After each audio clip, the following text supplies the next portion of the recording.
Clayton's ready, I'm ready. Good afternoon, it's March 13th, 2025. 19 what? Got on the time machine. Yeah, time machine too. So our program for March for our bridge people, and Clayton's here, and I'll let you introduce your people. First of all, my name is Travis Burke. I'm the director here at Meehan Memorial Lansing Public Library. And welcome, Facebook friends, YouTube friends. So I'll turn it over to you. All right, thanks, Derva. I am Clayton Burke. I'm the Iowa DOT project manager for the Mississippi River Bridge construction project here in Lansing. And tonight we've got with us Travis Konda, our structural engineer and project manager for HNTV. Paul Lindsay, our lead inspector, and Andy, I can't remember your last name, but Andy Bush, yes, he's also helping us out with inspection here from Quig. And tonight we wanted to get into a little bit on the progress that we've seen over the last month, and then Travis has an exciting reveal for the future of the project.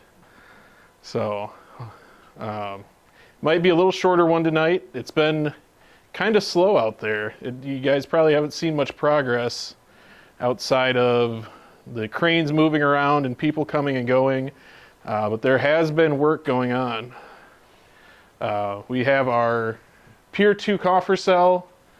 So last time we talked about how they built this. So these are the 3 drilled shafts, the steel casings that form the shell that goes down to the bedrock, and we filled those with concrete. And now the contractor is building what we call a coffer cell around those drilled shafts. So they have a steel platform down here with some cutouts for the drilled shafts that they fit. It fits around these metal casings. And then they start building some formwork up along the sides of that until it looks like this big metal box. And it's open on the top. And what you see here, it's kind of hard to see probably from back there, but there are these metal rods that run up to these red jacks that are on top of some metal beams. And what they're going to do is they're going to slowly use those jacks to slowly lower the coffer cell down around the drilled shaft casings. And so this is what it looks like after they get it down. And of course it's the middle of winter now, or it was. So there's ice around it and it's really cold. But they get it down here, and then they fill the floor with concrete. So they bring in a pump truck and they pour concrete underwater on top of that metal floor that I just mentioned. And they put about 2.5 to 3 feet of concrete in there as a seal. So the only purpose of that concrete is to keep the water from coming in around the casings. And then after that concrete sets, they pump the water out.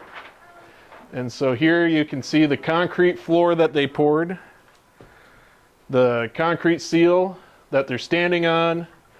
This is the drilled shaft casing, and this is a water pump that's keeping the water from inside. It's keeping the water out of the coffer cell. And the first seal pour isn't usually a perfect seal, so you still have some water that comes in. And then Kramer, the contractor, works on a second seal pour that goes on top of this concrete. And I believe that one was, what, 2.5 feet? 3 feet. 3 feet again? No, you're right, 2.5. 2.5 for that one. And that one did actually completely seal off the coffer cell. So now they have this working enclosed area that's below water where they can get in there and start forming our waterline footing. We did have to do some extra work, so we actually left 2 sets of casings in place. So if you remember, they used a temporary casing and then they put a permanent casing inside that temporary casing. And we had them leave the temporary casing in place so that when they didn't have to pull it out and leave a big void that all the sand would have to fill in, especially due to the proximity of the existing bridge. So they had to fill the area between those two casings with what we call flowable mortar, which is just a mixture of cement, sand, and water. And it flows into spaces really well. So it filled up the space between the two casings. It got hard. And then they cut the outside casing off at the bottom of the footing elevation. And that left this big mess of mortar attached to the outside of the permanent casing. So it took them a while to chip that mortar off, break it off with pickaxes and chipping hammers and all this various tools until they could clean it up, because they had to weld little studs onto the outside of the casing. So they had to actually get all of that mortar off and clean it with a wire brush so that the outside of the metal was clean enough that they could weld onto it. And you can see that here in this picture. They got it all cleaned up, brushed off, and then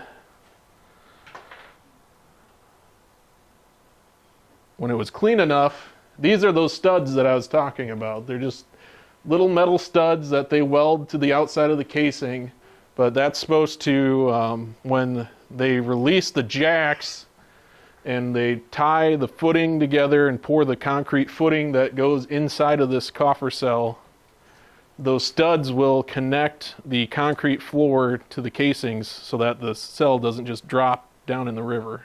So that's part of where the strength of the bottom of the coffer cell comes from. And then they also add a layer of rebar and tie all that rebar together. It's all engineered, so there's specific pieces of rebar that go in specific locations. You can see some of these hoop bars, and they get all the way up to the studs because of different forces that, when that footing and that floor are sitting there, there's a lot of weight right next to the shafts. So that's why you see more rebar in that area. What are the dates on these pictures? These were pretty recent. When did they pour the... So this would be probably first part of February. Yeah. And how many guys are actually out there working right now? Today? Yeah, whatever. What do we got, Paul? During that, they had probably 6 guys working at the time.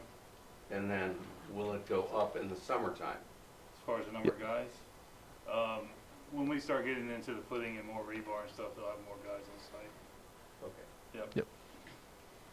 Yeah, and then when we get into the steel truss erection, they'll bring in quite a few iron workers for bolting and climbing around on the truss while they swing pieces up with their cranes.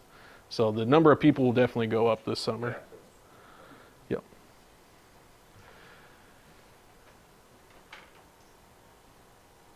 That's probably a good example of the number of guys that were out there. Yep. So it's just a single crew, 6-man crew typically, working 5 to 7. And here you can see them getting ready. This is getting ready for the concrete pour, right, Paul? Or that's during, yeah.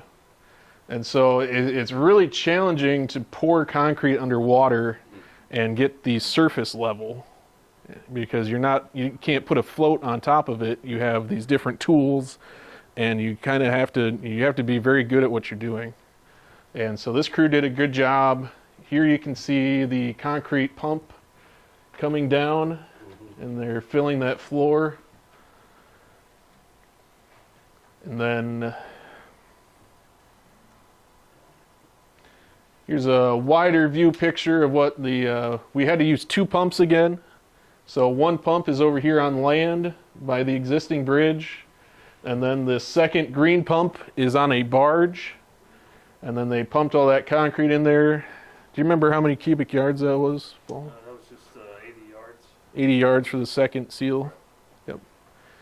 So it wasn't too many yards of concrete, but definitely took a bit of time for them to get that placed just right and to get it flat and smooth on the top. And here you can see what the casing looks like after they cut it off in pieces. and all the rubble from breaking off of that mortar around the outside.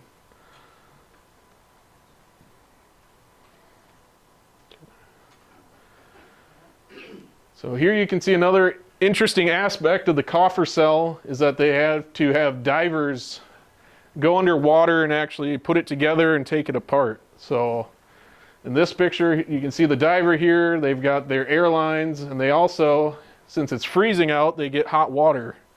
And I think the water, they said, is about 105 degrees going into their suits. So they have a way to stay warm, but I still wouldn't want to do that. What's the water temp? 32? Yeah, Roughly around that. Yep. it's got to be around there because it was icing over on the top. The barge has been going back and forth breaking ice all winter long. So, but yeah, so they have divers come in, and do you know what they're doing in this picture, Paul?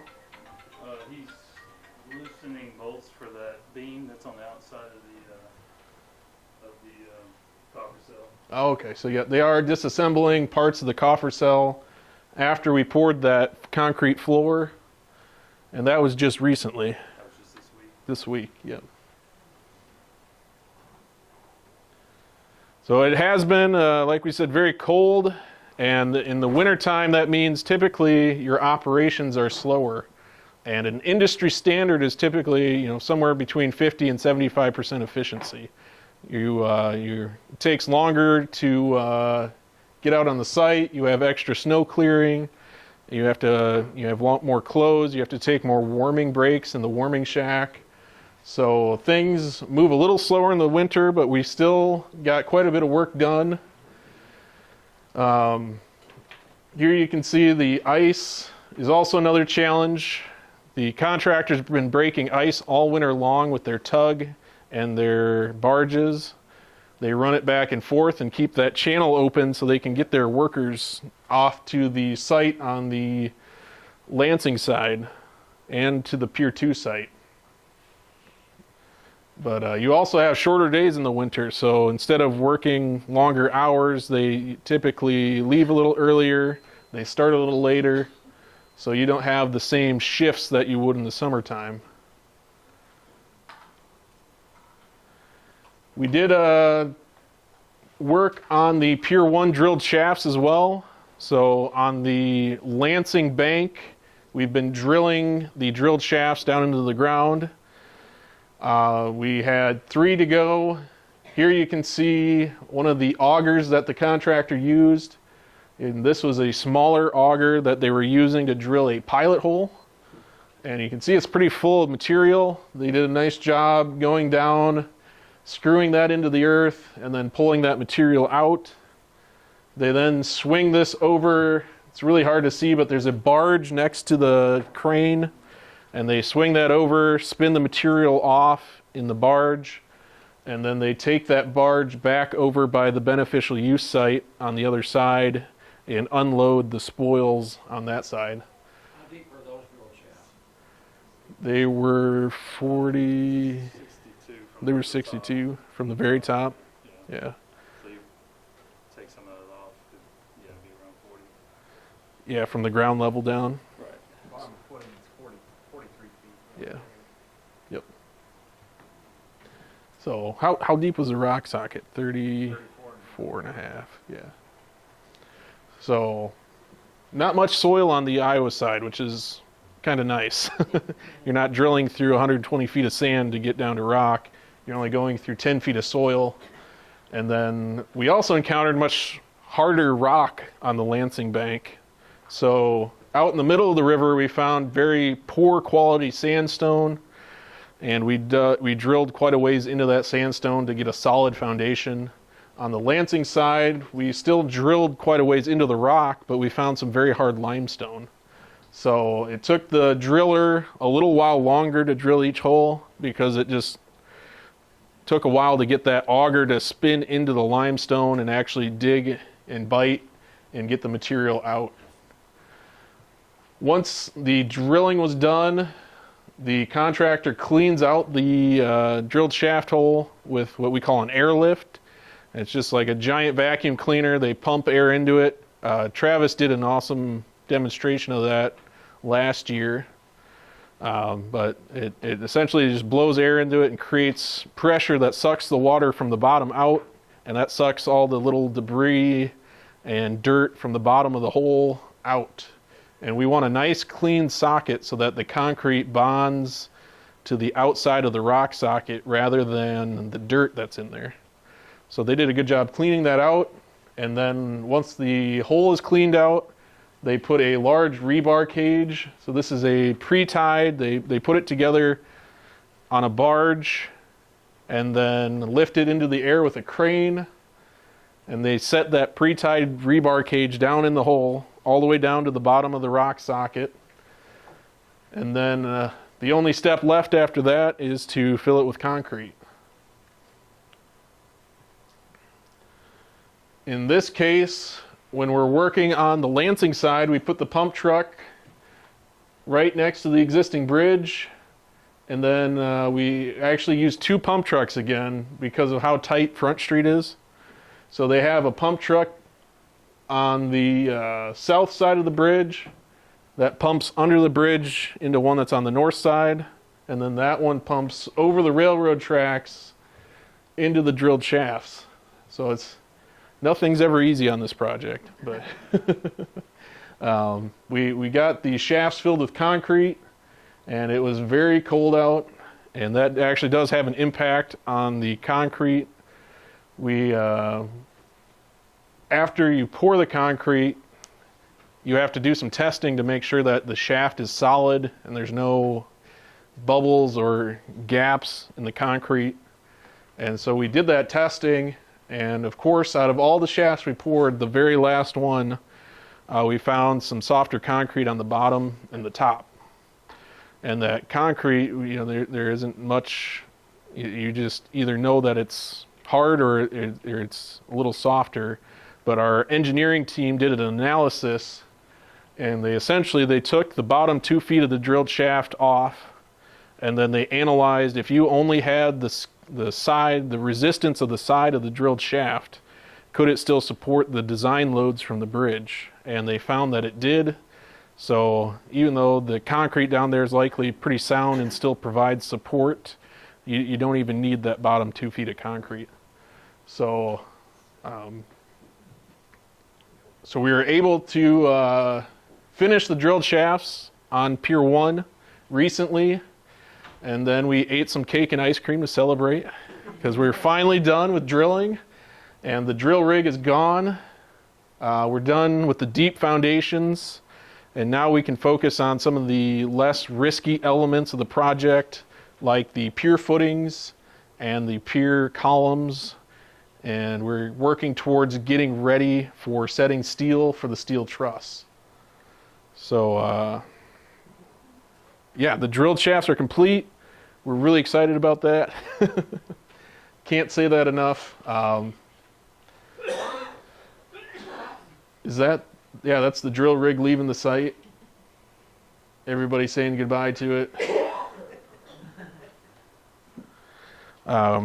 So this is kind of what it looks like after they're done pouring them and the concrete cures. They cut the casing off, so you can see the concrete on the side here.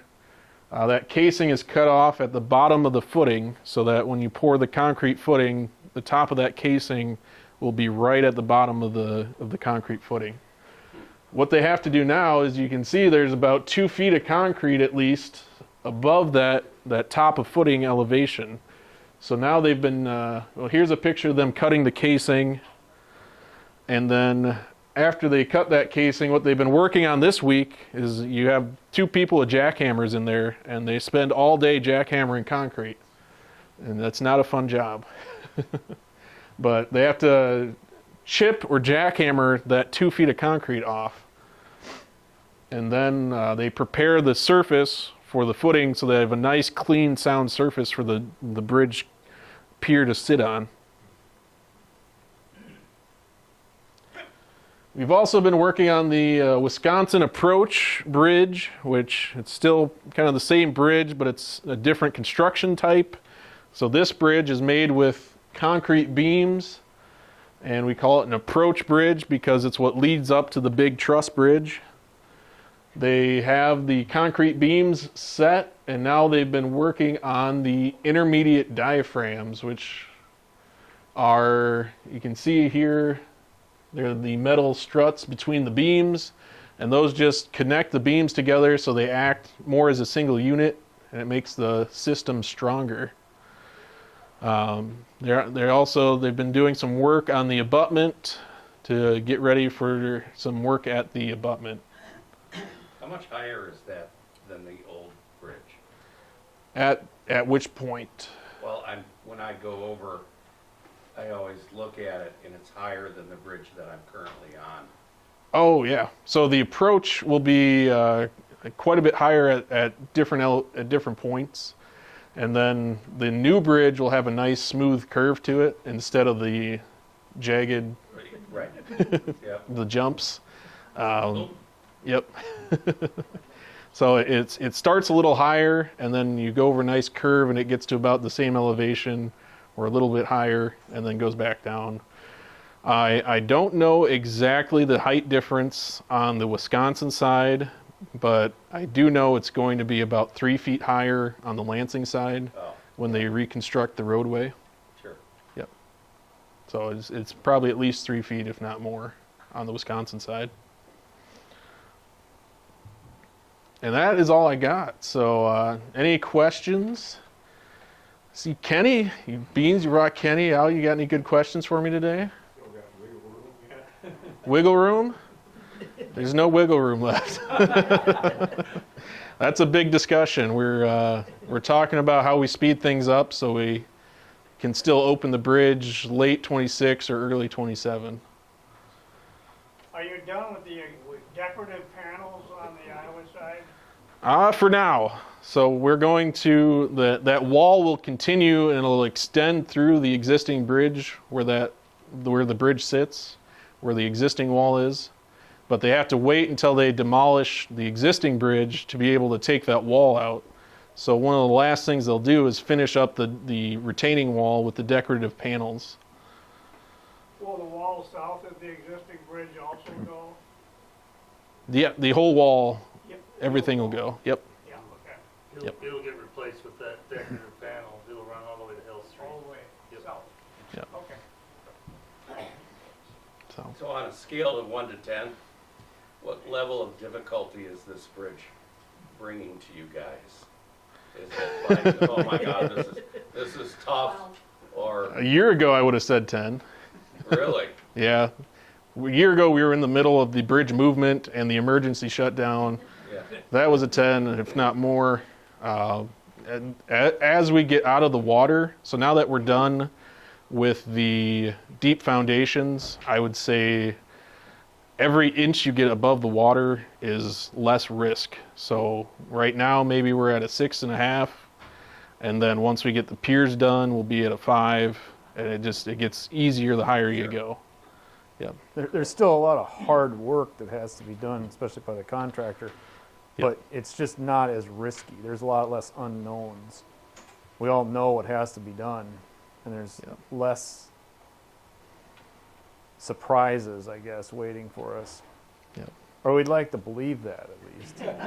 Yep. Or so we think. The concrete that 2 feet in the one pier that didn't set as hard, Oh, yeah. would that be similar to a sandstone then? I mean, in terms of its strength? I'd say it's probably stronger than, I mean, it really depends. We'd have to go down and actually drill down there and take a core and bring that back up to see what's there. But it would have set at some Yeah, it's still set. It's just And not, it's contained, right? It's in a tube? not this part. This is at the bottom of the rock socket. So it's the casing ends at the top of the rock socket. It is contained by the surrounding rock. Yeah, it is but- confined. So, I mean, yeah, there'll still be load transfer through it, just probably not as much. Yep. So jumping way forward, what's the transition look like from the existing bridge to the new bridge? So going into 2026, you're going to see a lot of roadway work, and we're going to reconstruct the roadway part at a time. So I I think their plan is still to do the southbound lanes first, and then they'll do part of the northbound lanes. We'll get traffic shifted onto the new bridge, and then they'll finish up the northbound lanes and demolish the existing bridge. But it's going to be a lot of traffic control, some temporary signals, some very tight lanes with barrier. So I don't want to sugarcoat it. 2026 is going to be a messy construction site for a while. But it's a year to get the roadway done, and then the idea is that everything's open and the new bridge is ready to use. Have you sold the steel on the existing bridge? That is the contractor's property. So they own all the rights to the steel, and they typically sell it for scrap. But if you want some of it, you can always contact them. And I don't think I need it. you don't need What do you any. think, Mary Ann? No thanks. No, okay. But I told them they should set up a roadside stand and sell Yeah. memorials of the existing My bridge. welder out, or a Yeah. gas cutter out. Yeah. No, good thought. What else do you guys got for me? The old bridge, when they take it down piece by piece then, or? So they're going to lower, they're actually going to take it apart similar to how they put it up. They're going to lower the center section down, from what I understand, and put that on a barge and then disassemble it in a different location. And then they have to take the western section apart piece by piece because that goes over the railroad. But they're going to implode all of the steel over on the Wisconsin side and drop it in the river and pull it out. Yeah, we heard discussions that the Japanese wanted to buy the steel. Really? Yeah. Huh. I haven't heard that yet. Well, just saying. Okay. Just in general, or this specific bridge? I don't know. I've heard that one, You haven't? Oh. except from you. Yeah. Maybe you would No, No, that's no, interesting. I've either read it or heard it. Okay. So when did the dolphins go? Those will probably be one of the last things to go. They'll have to finish the construction of the new bridge because part of the temporary supports while they are setting these sections of the new bridge, one of those supports sits on top of the dolphin because it's so close to the existing bridge or the new bridge. So they'll have to finish the new bridge. They'll have to take all the temporary supports out when they're done with them, and then they'll probably demolish the dolphins. It might be one of the last things they do. Yeah. No rush. So. Will the river traffic be stopped? Not likely, except for maybe a short time period when they implode the bridge. They'll close the river, keep everybody away, and then drop it and pull it out within 24 hours, 48 hours. Yep. So, no, good questions. I'm not going to mess with the walleye fishing. Hopefully not. That or the waterfowl hunting is something we got to watch out for. There you go. Any other questions? Otherwise, I think Travis is ready to talk about his great endeavor. Yeah, I guess. Well, it's hard to keep coming up with new ideas, right? So, but thank you all for being here. We got a good crowd tonight. It's a great, wonderful evening to be outside, but you're here showing an interest in what's going on in your community. So, one of the things that you're going to see out there on the water as this bridge is built, it's going to be incremental and relatively slow, spread out over a full year almost. We're hoping it can be a little faster. And you'll see the bridge start over on Pier 2, which we're building right now, progress towards the Wisconsin side, then come over to the Iowa side, build out, cantilever out towards the center, and then finally lift the centerpiece in. So one of the things that I kicked around a while ago, like over a year ago, thinking about, well, maybe we should build a model of the bridge that mimics what we're doing out in the field. And I kind of forgot about it. Then my wife brought it back up to me, and I guess it's somewhat of a challenge. So we're going to engage, or I'm going to engage, but hopefully I can get a little bit of help when I need it, in building this model out of wood to scale to actually match what's going on out in the field. And it's not going to be exact. We're going to take some liberties when it's conducive in terms of building the floor system for the model. But otherwise, when we put the truss pieces up, we'll try to match with what's going on out there in the field to give people who come to these things an idea of like, oh, okay, I can see this thing starting to come together. So I got to get Derva's, a little help from Derva yet, because this is not going to sit at a funny, goofy angle like this. It's got to get pushed up, and we have to build some pedestals that will match where the piers are. So if we start over here, this is over here right on Second Street. So here's the west abutment. We come 200 and was it 200? Let me get my notes here. I gotta get my cheat sheet.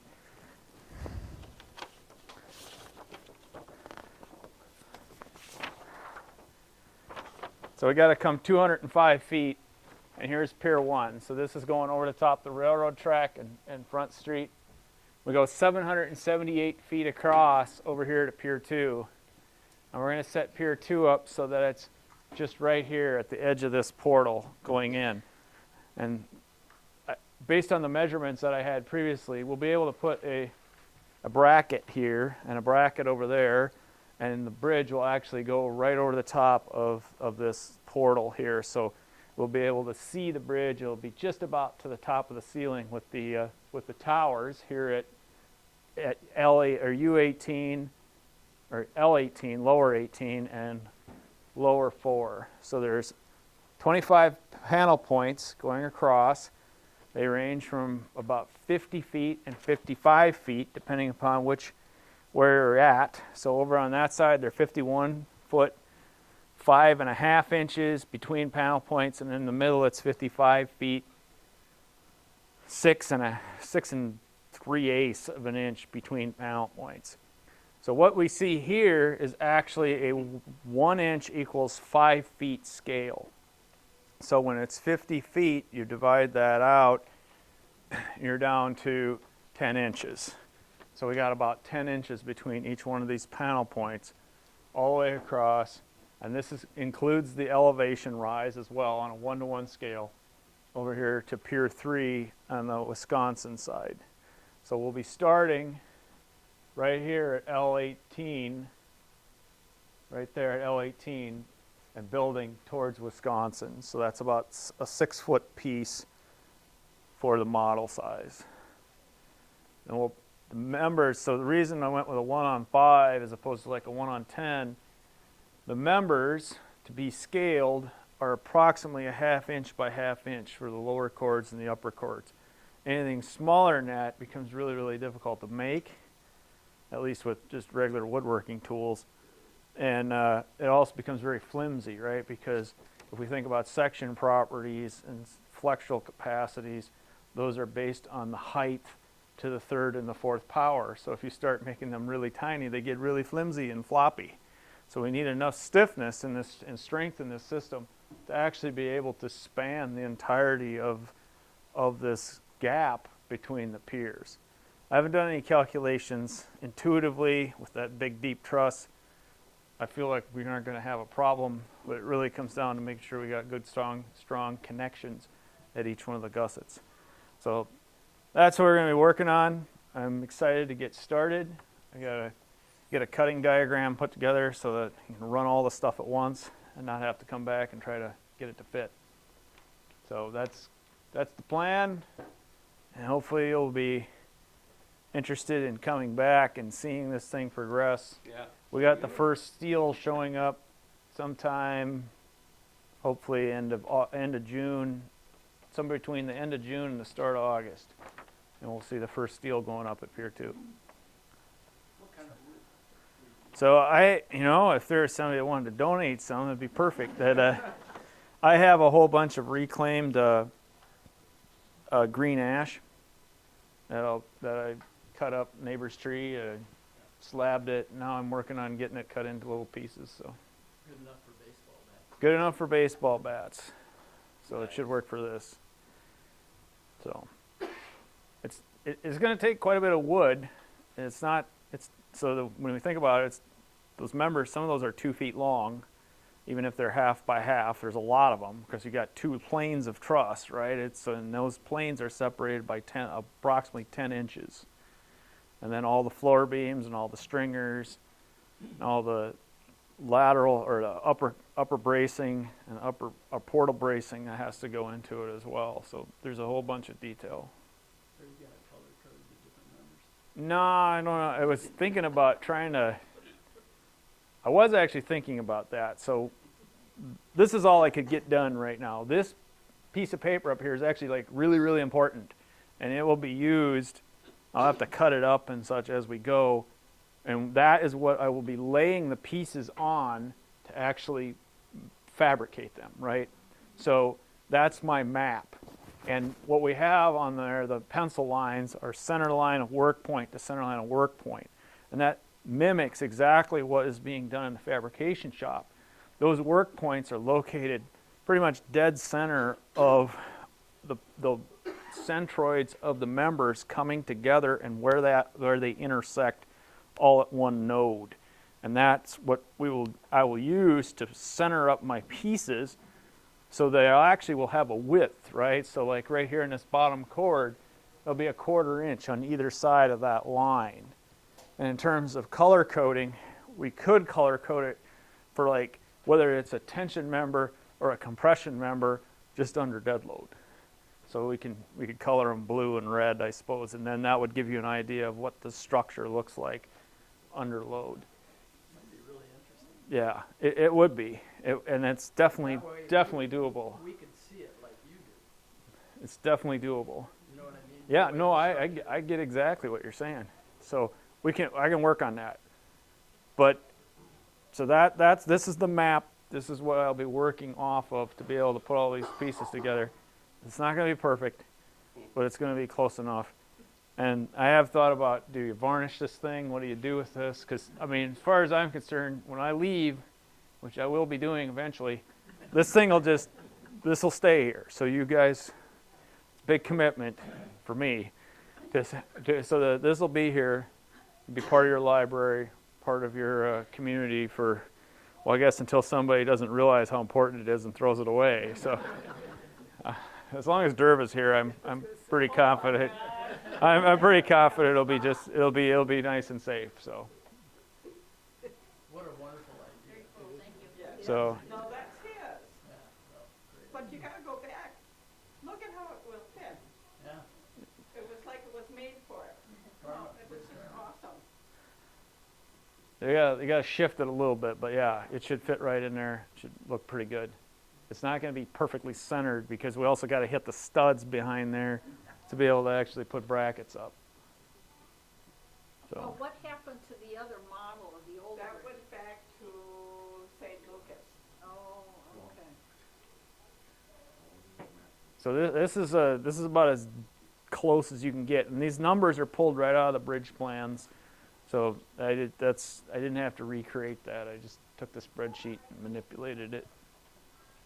So there'll be a lot of sawing and probably some swearing going on out at the sad man pad here over the next few months. So.